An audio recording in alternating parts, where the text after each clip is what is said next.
Olá pessoal, dando continuidade aos estudos das coisas que Deus tem compartilhado comigo e eu tenho compartilhado também. E agora vamos falar sobre dízimos e ofertas, se dízimos realmente é algo obrigatório ou um princípio espiritual a ser seguido, o que é a justiça divina e se devemos ou não guardar os sábados e como fazê-lo. E também complementando ao vídeo anterior sobre a correção divina, assim como Jesus expulsou os mercadores do templo da área dedicada aos gentios, é com esse mesmo zelo que Jesus nos trata, tirando de nós tudo aquilo que é impróprio e impróprio dele mesmo, para que então ele habite em nós e viva em nós através de nós. E também que dizer frases como Deus é fiel e que nada me separará do amor de Deus, tudo isso é fácil porque é lógico. Se Deus é perfeito, então ele é fiel. Se Deus é amor e ele é eterno, então nada me separará do amor que ele tem por mim. Mas o difícil é eu conseguir dizer, eu sou fiel a Deus. Difícil também é dizer que nada me separará do amor que eu tenho por Deus. Percebe que existe uma diferença dessas duas formas de afirmações? E que existe uma diferença intrínseca em nós ao dizermos isso? Então vamos falar sobre dízimos, ofertas e a justiça divina. E para isso a gente precisa começar a entender o que é a justiça divina. Não é algo semelhante à humana, com certeza. Mas eu descobri que a palavra justiça denota caridade no uso do dinheiro. Em hebraico, justiça e caridade são expressas pela mesma palavra. E dependendo da versão e da tradução bíblica, a gente pode encontrar essa palavra caridade em lugar de justiça. E isso se deve a essa palavra justiça e caridade serem expressas pela mesma palavra. E o que Jesus fala conosco a respeito da justiça? Em Mateus 5,20, ele diz: Porque vos digo que, se a vossa justiça não exceder em muito a dos escribas e fariseus, jamais entrareis no reino dos céus. E por que ele cita escribas e fariseus? Naquela época, como é relatado nos evangelhos, eles faziam essa caridade de forma a ser conhecida pelo povo, para que as pessoas conhecessem e vissem o que eles estavam fazendo. E não é essa a forma que Deus quer de nós. Porém, da forma que Jesus está apresentando aqui, essa justiça, ela tem que exceder a desses escribas e fariseus, para que então herdemos o reino dos céus. Ou seja, logo aqui no começo já podemos ver que existe algo que implica na salvação em relação a essa justiça. E a gente precisa entender o que é realmente essa justiça. Em Salmo 112, versículo 9, diz assim: Distribui, dá aos pobres, a sua justiça permanece para sempre, e o seu poder se exaltará em glória. E eu grifei aqui em azul, porque a gente vai ver que isso realmente acontece nas parábolas de Jesus. E em 2 Coríntios 9, 8 e 9, Paulo também cita esse mesmo salmo. Diz assim: Deus pode fazer-vos abundar em toda graça, a fim de que, tendo sempre em tudo ampla suficiência, superabundeis em toda boa obra. Como está escrito, distribuiu, deu aos pobres, a sua justiça permanece para sempre. Percebe que distribuir aos pobres é essa justiça que permanece para sempre. Então tem sim uma relação de justiça com a caridade. Em 1 Coríntios 9, 11 a 15, o apóstolo Paulo vai falar sobre o direito que tem aquele que está servindo a seus irmãos com coisas espirituais. Ele fala de sementes, semeando coisas espirituais, mas também se refere a alimento líquido e também a alimento sólido e espiritual. Então aqueles que exercem isso, eles também têm um direito. Então vamos ver o que ele diz aqui. Se nós vos semeamos as coisas espirituais, será muito recolhermos de vós bens materiais? Se outros participam desse direito sobre vós, não o temos nós em maior medida. Entretanto, não usamos desse direito. Antes, suportamos tudo, para não criarmos qualquer obstáculo ao Evangelho de Cristo. E aqui a gente começa já a ver que esse direito de nenhuma forma se refere a alguma porcentagem. Mas isso a gente precisa esclarecer ainda mais. Não sabeis vós que os que prestam serviços sagrados do próprio templo se alimentam? Aqui ele está se referindo ao tempo da lei, em que o sacerdote, por ele ter somente este ofício, Deus também ordena para que eles se alimentem dos sacrifícios. Não é todo o sacrifício, mas parte deles, algumas partes. E quem serve ao altar, do altar tira o seu sustento? Assim também ordenou também o Senhor, aqui falando de Jesus, aos que pregam o evangelho que vivam do evangelho.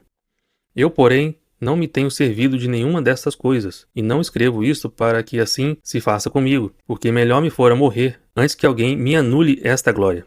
E claro que não é porque o apóstolo Paulo está abrindo mão de receber desse direito, para não ser de forma alguma um obstáculo para o evangelho, em que todos também têm que seguir o mesmo padrão. Porém, ele fala aqui de uma glória. Por ele estar abdicando desse direito, ele também tem o direito a uma glória, e ele não quer que essa glória seja anulada. Porém, novamente, não quer dizer que todos tenham que seguir este padrão, mas aqueles que entendem um pouco mais, voluntariamente, podem escolher por isso. Continuando, se anuncio o evangelho, não tenho de que me gloriar, pois sobre mim pesa esta obrigação, porque ai de mim se não pregar o evangelho. Se o faço de livre vontade, tenho galardão, mas se constrangido, é então a responsabilidade de dispenseiro que me está confiada. Nesse caso, qual é o meu galardão? É que, evangelizando, proponha de graça o evangelho para não me valer do direito que ele me dá, porque, sendo livre de todos, fiz-me escravo de todos, a fim de ganhar o maior número possível. Então aqui ele já está explicando que, porque Deus o escolheu para ser despenseiro dessa obra confiada a ele, de anunciar o evangelho eterno, ele poderia fazer isso por obrigação, porque Deus chamou para fazer. Mas, se ele simplesmente cumpre isso, ele não tem um galardão, algo a mais.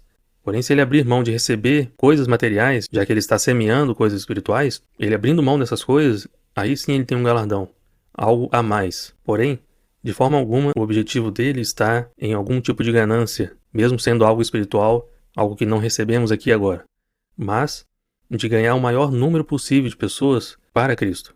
Porém, vejam o seguinte, agora, seria seguindo uma regra que alguém seria aperfeiçoado no amor? Porque, lembrando a diferença de obediência e honra, você obedece porque existe um comando, faça isso ou não faça aquilo, mas honra está além dessa obediência. Aí sim, está começando a ser aperfeiçoado no amor, porque você busca a honra, honrar aquele a quem você quer honrar. Porém, se não estamos sendo aperfeiçoados neste amor, os líderes temem que as pessoas não contribuiriam se assim não fosse imposto? Eles temem isso? Sendo que isso não evidencia que não estão sendo ensinados, provados e nem incentivados a serem aperfeiçoados no amor? Já não é uma evidência dessa diferença de você seguir o temor e de você seguir esse aperfeiçoamento do amor? E não estranhe tantas vezes aparecer essa frase de aperfeiçoamento no amor, porque essa realmente é a ênfase deste vídeo também. Porém, ao invés de seguirmos este aperfeiçoamento do amor, ao invés disso, estamos sendo levados a temer novamente, como se voltássemos aos rudimentos da lei, porém não toda a lei, somente uma parte, só uma parte que interessa. Sendo que os líderes religiosos, sabendo que isso seria impróprio, usam de um argumento chamado precedente bíblico, que, assim como Abraão deu dízimo antes da lei, era porque na verdade estava cumprindo um princípio espiritual. Mas vamos esclarecer que princípio espiritual é esse, e se esse precedente realmente vale. Sendo que, por quantas vezes Abraão se encontrou com Melquisedeque? Porque quando Abraão deu o primeiro dízimo, foi a esse sacerdote do Altíssimo, chamado Melquisedeque, que reinava sobre Salém. Então, quantas vezes Abraão se encontrou com ele? Por quantas vezes ele deu o dízimo? Porque, se formos pela legalidade da letra, estaria tudo bem se eu seguindo o mesmo exemplo de Abraão, der o dízimo uma única vez?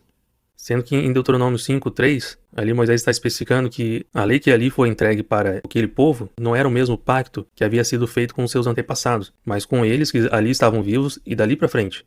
E também podemos ver que em Oséias 2:11, Deus já profetiza assim: farei cessar todas as solenidades. E isso chegaria ao fim em algum momento. E talvez não é de conhecimento de todos, mas o dízimo ele foi instituído para manter a tribo de Levi, especificamente os descendentes de Arão, porque eles não poderiam ter outro ofício a não ser o do sacerdócio. E isso é para que não se contaminasse com qualquer outra coisa possível, e consequentemente acabar contaminando o povo também. E mais especificamente sobre o dízimo, ali em Números 18, 21 a 32 está falando que é instituído para eles.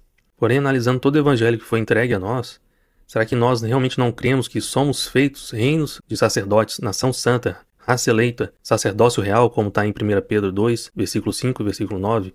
E que isso não é um dom espiritual, como se fosse a exclusividade de alguns. Porque o apóstolo Paulo especificou em 1 Coríntios 12, 27 a 31, em Romanos 12, 3 a 21, sobre os dons espirituais. E ali, de forma alguma, está especificando que o sacerdócio é um dom espiritual, mas ele é algo que é para todos. E se somos feitos famílias de Deus, por ter a mesma fé de Abraão, temos essa promessa de sermos feitos também sacerdócio real. Então vamos começar a tratar sobre algumas reflexões para então entendermos cada vez melhor sobre isso. O que Paulo fala em Romanos 7? Todo o capítulo é importante, mas eu vou destacar aqui alguns versículos. E aqui ele fala um pouco sobre a lei. E ele diz assim: porventura ignorais, irmãos, pois falo aos que conhecem a lei, que a lei tem domínio sobre o homem toda a sua vida? Ora, a mulher casada está ligada pela lei ao marido enquanto ele vive. Mas se o mesmo morrer, desobrigada ficará da lei conjugal. Assim, meus irmãos, também vós morrestes relativamente à lei, por meio do corpo de Cristo, para pertencerdes a outro, a saber, aquele que ressuscitou dentre os mortos, a fim de que frutifiquemos para Deus. Agora, porém, libertados da lei, estamos mortos para aquilo a que estávamos sujeitos, de modo que servimos em novidade de espírito, e não na caducidade da letra. Então, para aqueles que morreram para a lei, estão livres da lei, e agora vivem uma novidade de espírito. Não é mais seguindo certas regras como crianças têm que seguir essas regras, mas agora uma novidade de espírito em que somos agora adultos em espírito. E aí eu pergunto, servir em novidade de espírito seria de alguma forma seguir alguma regra? Por que essa palavra está aqui, novidade? Em Romanos 7 ainda, Paulo dizendo, que diremos, pois? É a lei pecado? De modo nenhum. Mas eu não teria conhecido o pecado, senão por intermédio da lei. Pois não teria eu conhecido a cobiça, se a lei não dissera, não cobiçarás. Ou seja, por conta da lei dizer não cobiçarás, e eu quero entender a lei de Deus, então eu passo a entender o que é cobiçar. E acabo tendo conhecimento desse tipo de pecado. E continuando, outrora, sem a lei eu vivia, mas, sobrevindo o preceito, reviveu o pecado, e eu morri. E o mandamento que me fora para a vida, verifiquei que este mesmo se me tornou para a morte. E o que tudo isso quer dizer? Na verdade, a lei vem nos revelar os pecados que cometemos, sendo que, se eu cair em um pecado da lei, então eu caio em todos os pecados da lei, porque eu não vou receber apenas uma porção da maldição, mas a maldição de toda a lei, que ela mesmo traz. E é por isso que também Jesus, cumprindo a lei, ele diz que devemos morrer, para então nascer de novo, o quê? Um novo espírito. E esse novo espírito, assim, é capaz de seguir essa lei divina em espírito e em verdade. E se antes era preciso uma ordenança para que, temendo, eu cumprisse essa lei, agora em amor fazemos de forma excelente aquilo que não foi ordenado, em amor. E isso porque eu realmente nasci de novo, houve uma mudança, uma transformação de mente, de conceitos, inclusive, o que é prazeroso para mim. Não é mais o pecado, não é o alívio que ele me traz, não é a paz que ele pode me trazer, mas eu realmente me deleitar nas leis divinas e viver isso como se isso fosse o meu respirar. Sendo que, assim como Paulo dá o exemplo de por que existe esse comando não cobiçarás, e agora ele conhece a cobiça, se está escrito trazei o dízimo, que conhecimento isso te traz? E continuando ainda em Romanos 7, ele diz assim, porque nem mesmo compreendo o meu próprio modo de agir, pois não faço o que prefiro, e sim o que detesto. Ora, se faço o que eu não quero, consinto com a lei, que é boa. Neste caso, quem faz isto já não sou eu, mas o pecado que habita em mim. Porque eu sei que em mim, isto é, na minha carne, não habita bem nenhum, pois o querer o bem está em mim, não porém o efetuá-lo. E aqui ele quer dizer que ele não faz o que prefere, mas o que detesta.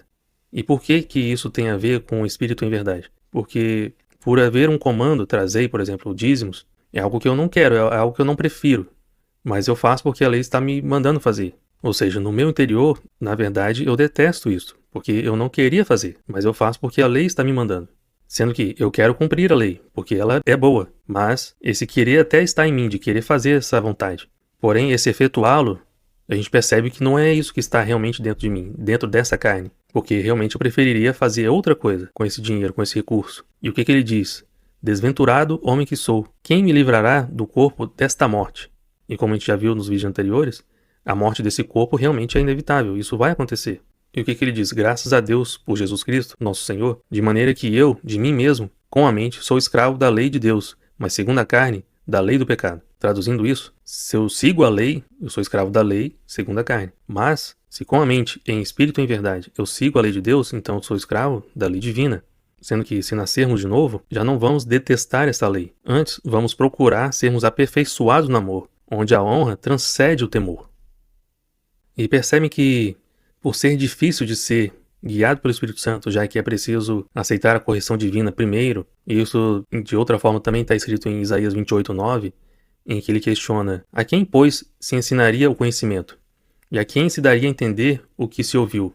Acaso aos desmamados e aos que foram afastados dos seios maternos? Ou seja, para aqueles que são ainda criança, que necessitam de um leite como alimento, ao invés de alimento sólido como adultos, e que, por ser tão difícil ensinar isso, de ser guiado pelo Espírito Santo, e que também é difícil ensinar a serem aperfeiçoados no amor, muitos acabam seguindo este caminho. Tipo, por tudo isso ser difícil, olha, segue essa regra, 10% é do Senhor. Assim, o maligno não te toca. Você fica livre do devorador acabar encostando em você. Sendo que, se estamos na verdade, ao invés disso, por que não incentivam a serem realmente guiados pelo Espírito Santo? O que eles temem? Temem ficar sem sustento? Porque se não for assim, ninguém contribui? Lembrando, isso já não evidencia que não estão sendo aperfeiçoados no amor, porém acabam incentivando a seguir uma regra. revestindo esse temor por um princípio espiritual. Mas seguir uma regra seria superior a realmente ser aperfeiçoado no amor divino?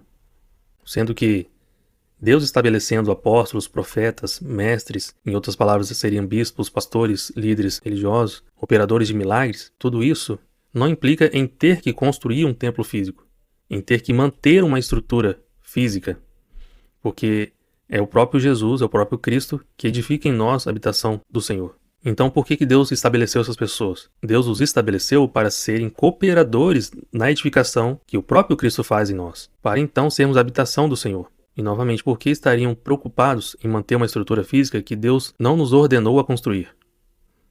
Nos vídeos anteriores eu tinha colocado uma passagem de Atos, mas agora eu vou citar outra passagem, porque como eu já havia dito, na verdade existem muitas referências, mas colocar em um vídeo só fica complicado, ficaria muito pesado. Aqui nesse contexto ele está citando como foi a conquista da Terra Prometida, né? E que o qual também nossos pais, com Josué, tendo-o recebido, o levaram quando tomaram posse das nações, que Deus expulsou da presença deles, até os dias de Davi. Este achou graça diante de Deus e lhe suplicou a faculdade de prover morada para o Deus de Jacó. Mas foi Salomão quem lhe edificou a casa. Entretanto, não habita o Altíssimo em casas feitas por mãos humanas. Como diz o profeta, o céu é o meu trono, e a terra o estrado dos meus pés. Que casa me edificareis, diz o Senhor? Ou qual é o lugar do meu repouso? Não foi porventura a minha mão que fez todas estas coisas? E relembrando que, quando isso foi escrito, o segundo grande templo ainda estava de pé. Aí eu te pergunto, qual é o problema? O problema seria o templo judaico? E que isso não se aplica aos templos cristãos que temos hoje em dia? Será que é só para aquele mesmo? Sendo que em Marcos a gente vê, nessa ocasião, estavam fazendo falsas acusações contra Jesus. Mas eles levantaram algo que era verdadeiro, que Jesus já havia pronunciado. E o que eles dizem? Nós o ouvimos declarar: eu destruirei este altar edificado por mãos humanas, e em 3 dias construirei outro, não por mãos humanas. Nesse caso, ele está falando do seu próprio corpo como santuário. Mas, se ele mesmo edifica o seu próprio santuário, falando do seu próprio corpo, é ele também que diz: é sobre essa pedra que eu edificarei a minha igreja. E é ele que edifica em nós santuário para si mesmo. E é por isso que haverá aquele casamento do noivo e da noiva, dessa união. Sendo que, se seguirmos nessa direção, isso não nos tornaria os mornos de Apocalipse 3, 15 a 17, onde ele diz: conheço as tuas obras.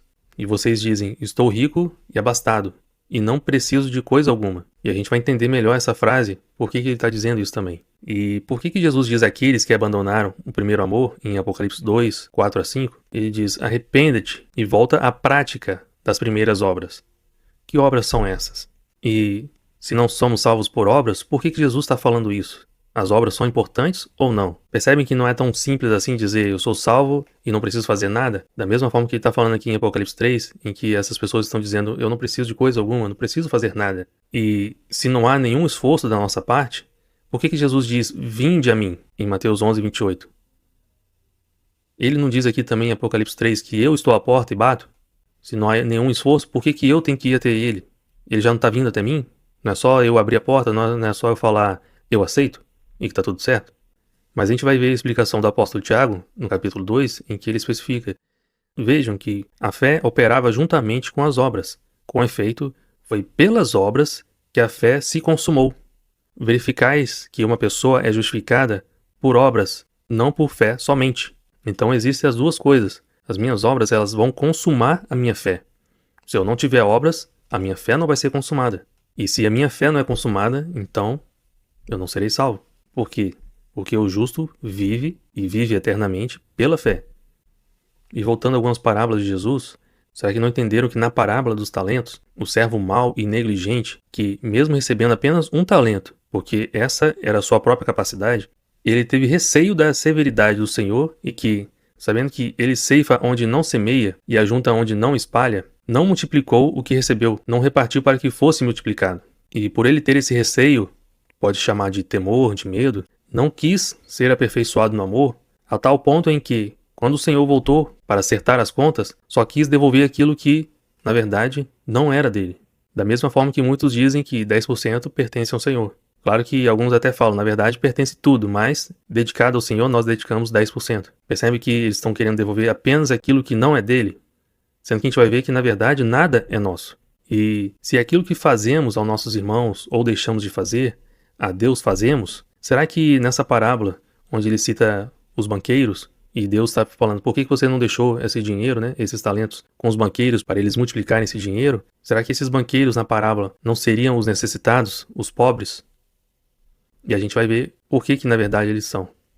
Em Provérbios 19, 17 diz assim, quem se compadece do pobre, ao Senhor empresta, e este lhe paga o seu benefício. E a gente até meio que estranha quando a gente acaba doando alguma coisa e aquele pobre ou necessitado acaba falando, Deus lhe pague. Eles mesmos não têm a capacidade de pagar, por isso eles estão desejando que Deus pague. Sendo que, na verdade, isso realmente vai acontecer. E o que Jesus diz em Lucas 6? E se emprestais àqueles de quem esperais receber, qual é a vossa recompensa? Também os pecadores emprestam aos pecadores para receberem outro tanto. Amai, porém, os vossos inimigos. Fazei o bem e emprestai, sem esperar nenhuma paga. Será grande o vosso galardão. E sereis filhos do Altíssimo, pois ele é benigno até para os ingratos e maus. Sede misericordiosos, como também é misericordioso o vosso Pai. E por que Jesus diz emprestai ao invés de dar ou doar? Isso porque, assim como a gente viu em Provérbios, que a Deus nós emprestamos quando nós damos ao pobre, sendo também que nós não recebemos essa paga aqui, por isso que se assemelha a um empréstimo. Nós só vamos receber isso posteriormente. Não aqui, mas na glória. E Jesus também diz em Mateus 5, 42, dá a quem te pede e não voltes as costas ao que deseja que lhe empreste. Novamente, por que ele está falando de dar, sendo que aquele que está pedindo emprestado? Parece que esses dois verbos estão diferenciando algo aqui. E se devemos ser imitadores de Deus, como Paulo escreveu em Efésios 5:1, e para isso Deus nos dá mais do que precisamos para termos a oportunidade de proceder, de promover a igualdade e fazer a justiça, que é a mesma coisa de caridade, da mesma forma que Ele faz conosco. Porque, na verdade, nunca fomos merecedores de receber nada, coisa alguma. E assim também devemos fazer, sem esse pré-julgamento do tipo, mas o que ele vai fazer com o dinheiro? Ele vai comprar isso, vai comprar aquilo? Já imaginou se Deus fizesse o mesmo com você? O que é que você receberia? Se você fosse usar somente para o que é justo, somente para o que você precisa, então, o que você realmente receberia de Deus? Agora, trazer um preceito que é bíblico, porém judaico e não cristão, ensinando que, cumprindo esse princípio espiritual, o devorador não lhe toca, será que de forma inconsciente as pessoas não estariam transferindo para a igreja a responsabilidade de praticar a justiça divina, já que pouco recurso sobrou para essas pessoas que contribuíram, mesmo que foi apenas 10%? Será que isso não está transferindo essa responsabilidade e a pessoa acaba pensando que pode se eximir de fazer essa justiça? E se alguém argumentar, mas a igreja faz as obras de caridade, mas será que ela faz melhor do que você poderia fazer? Eu já vi casos em que aqueles que estavam realmente precisando só recebiam uma cesta básica, às vezes pagavam uma conta de água, de luz, às vezes nem mesmo de internet pagava. Sendo que, será que isso é fazer a justiça divina? Às vezes, dessa forma, ao invés de trazer dignidade de volta à pessoa, é mais uma forma de ofensa ou de humilhação. A pessoa já se sente miserável e ainda recebe pouco, só o básico do básico básico. Nem itens de higiene recebe naquela cesta básica. E ainda acham que essa pessoa, na verdade, deveria se sentir grata por estar recebendo essas coisas. E será que, de forma indireta, isso não estaria te tirando a oportunidade de fazer a Cristo o que você pode fazer aos mais pequeninos irmãos, como ele diz na parábola? O que vocês fazem aos mais pequeninos de seus irmãos, a mim vocês também fizeram. Da mesma forma, também o oposto. Aquilo que vocês deixaram de fazer aos mais pequeninos dos seus irmãos, a mim vocês também deixaram de fazer. Isso não poderia estar te tornando um daqueles que estarão à esquerda de Deus e que ouvirão, pois tive fome e não me deste de comer. E essa parábola está em Mateus 25, de 31 a 46. Será que tudo isso não estaria te influenciando a ser como o levita e o sacerdote da parábola do bom samaritano, em Lucas 10, 25 a 37, dizendo, os meus recursos são para a igreja, o templo físico, e assim passando direto pelo necessitado, sem estender a mão, sem tratá-lo com dignidade. E olha só, e se atualizarmos a parábola do bom samaritano para os dias de hoje? Aqui já adianto que é uma adaptação, é só para fim de entendimento, em que, imagina se eu saindo de casa, indo em direção a uma igreja, a um templo físico, com os meus 10% para contribuir, eu vejo meu irmão ali, eu vejo ali um pobre que está necessitando de alguma coisa, mas no meu interior, por eu estar temendo ainda ao devorador, ou achando que seguindo um princípio espiritual que não é verdadeiro, eu acabo pensando assim, não, os meus recursos são para a igreja, eu tenho que devolver ao Senhor, e tem que ser lá na igreja, e não aqui a esse pobre, a esse necessitado. Então eu acabo passando direto. E isso serve tanto para o levita como o sacerdote, o sumo sacerdote, sendo que, colocando nos dias de hoje, e agora mais parecido com aquele exemplo do bom samaritano, em que ali, aquela pessoa que sofreu aquele assalto, que sofreu aquela violência, ele está todo debilitado ali no chão, talvez quase morrendo. E aí, se isso acontecer hoje, a lei me diz assim, você tem pelo menos a obrigação de ligar para o serviço de emergência, e aí vem o SAMU, vem os bombeiros, dependendo da situação, né? E ali eles fazem esse resgate. Porém, se fosse da mesma forma que Jesus estava pregando, imagina só, eu pegar essa vítima de violência, colocar no meu próprio carro, levar para o hospital mais próximo é particular, e lá eu pagar todo o tratamento para ele, e não só isso, mas ainda assim dizer, olha, se faltar ainda alguma coisa, eu volto aqui e vou pagar a diferença. Essa seria mais ou menos a atualização dessa parábola.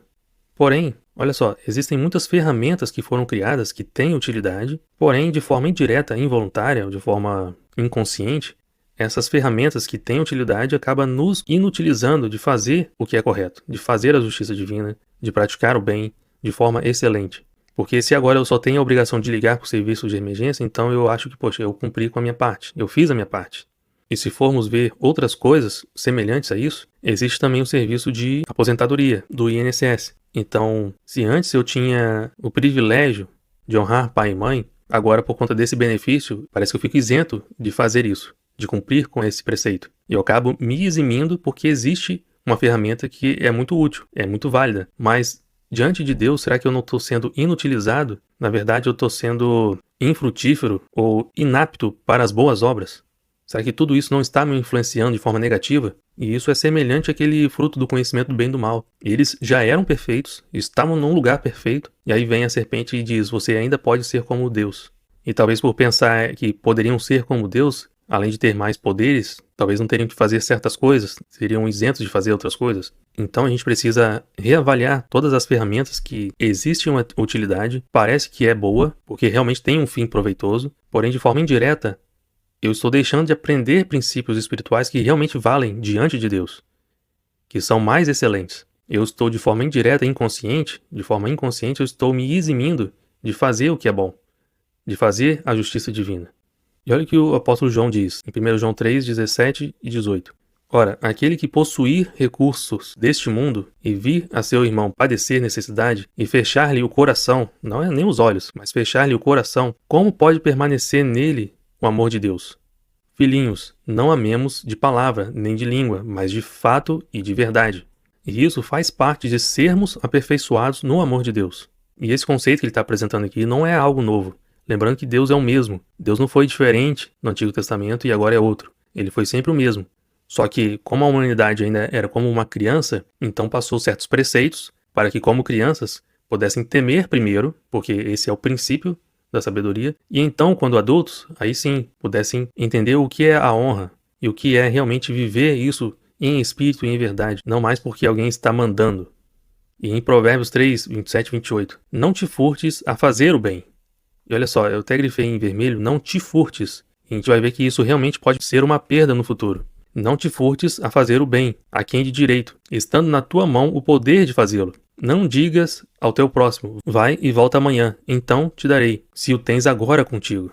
Se antes, lá em Malaquias diz que se roubávamos a Deus nos dízimos e nas ofertas, por que você furtaria a si mesmo agora de fazer o bem?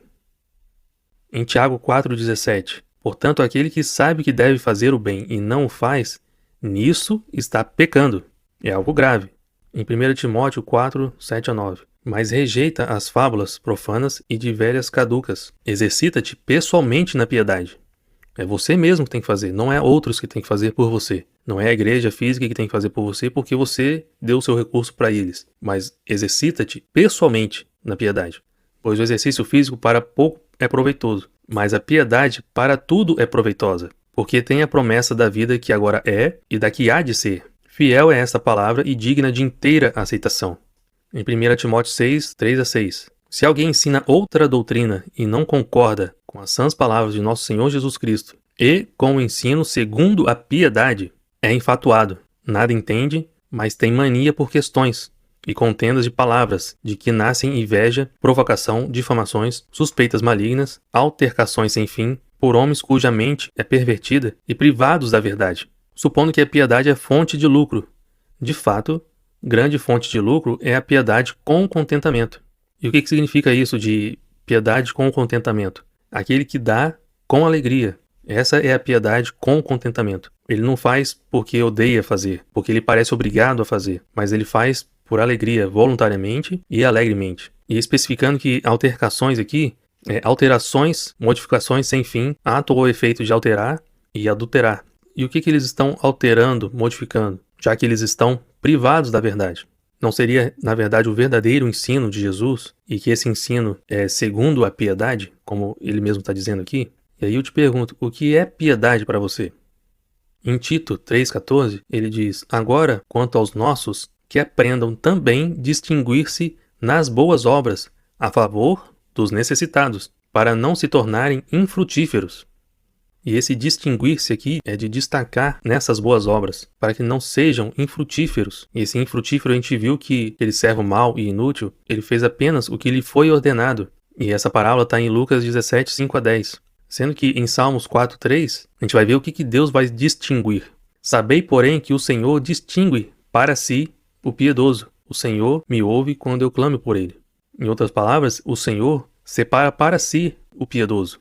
E em Lucas 16, 19-12, Jesus diz: e eu vos recomendo, das riquezas de origem iníqua, fazei amigos, para que quando aquelas vos faltarem, esses amigos vos recebam nos tabernáculos eternos.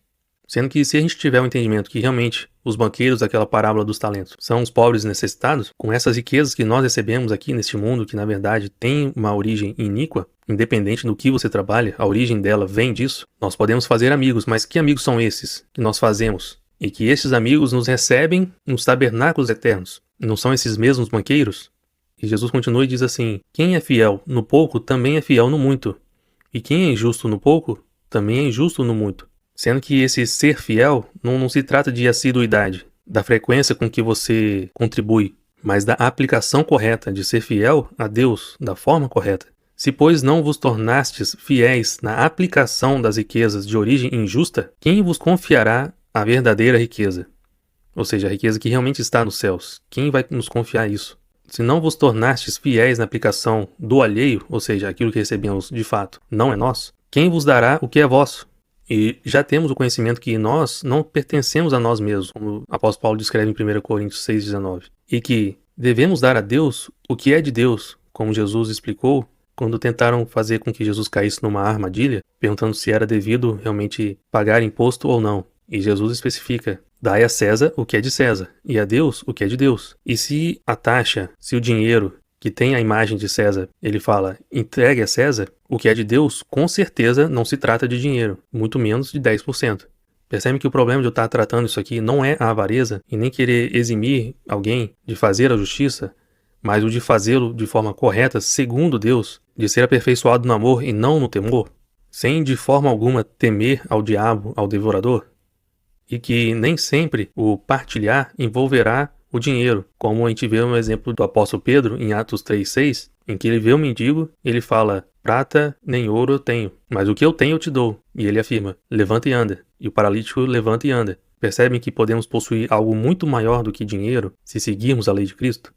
Agora, se você também tem recebido alimento sólido, você também tem repartido, dando frutos através dos dons divinos? Se você não tem feito, o que você tem repartido? Se não for dinheiro, se não for recursos com os pobres necessitados, e nem alimento sólido, nem dando fruto para o reino, o que é que você tem repartido de verdade? E olha o que Jesus fala para o jovem rico, e esse relato está em Mateus 19, 16-22, em que ele diz: se queres ser perfeito, vai, vende os teus bens, dá aos pobres, e terás um tesouro no céu. Depois, vem e segue-me. Olha a ordem dessas coisas, e a gente vai tratar dessa ordem aqui também. Colossenses 3,15. Seja a paz de Cristo o árbitro em vosso coração. Não é mais uma regra, não é mais o temor, mas seja a paz de Cristo o árbitro em vosso coração. Esse árbitro, a gente claramente pode enxergar o Espírito Santo nisso, já que o Espírito Santo vem para convencer o homem do pecado, da justiça e do juízo. Se ele vem convencer, ele é o árbitro. Então, seja a paz de Cristo, seja o Espírito Santo, o árbitro em vosso coração, a qual também foste chamados em um só corpo, e sedes agradecidos. Salmos 37, 21. O ímpio pede emprestado e não paga. O justo, porém, se compadece e dá. Porque é dando aos necessitados que emprestamos a Deus. E o que Jesus fala em Mateus 5,48? Portanto, sede vós perfeitos, como perfeito é o vosso Pai Celeste. Lembrando que ele falou a mesma coisa para o jovem rico. Você quer ser perfeito? Então vai, vende todos os teus bens, dá aos pobres e terás um tesouro no céu. Depois, você vem e me segue. Sendo que, se Jesus veio para cumprir a lei, e ele fala isso em Mateus 5,17, e a gente vê outros casos que, quando ele cura um leproso, e eles voltam para agradecer a Jesus, Jesus vem e diz, se apresentem aos sacerdotes, para vocês cumprirem a lei de Moisés. Porque na lei de Moisés especifica como aquele que tinha essa doença pode voltar a viver em sociedade. Ele tem que passar por uma certa avaliação desses sacerdotes. E Jesus fala, cumpre a lei de Moisés. E Jesus sendo perfeito e querendo que nós cumpramos a lei também de Deus, porque de forma semelhante, ele também não falou para o jovem rico, dizendo, vai, vende os teus bens, dá o dízimo, e o restante você dá aos pobres, e depois vem e me segue. Por que ele não fala de dízimo nessa ordem aqui?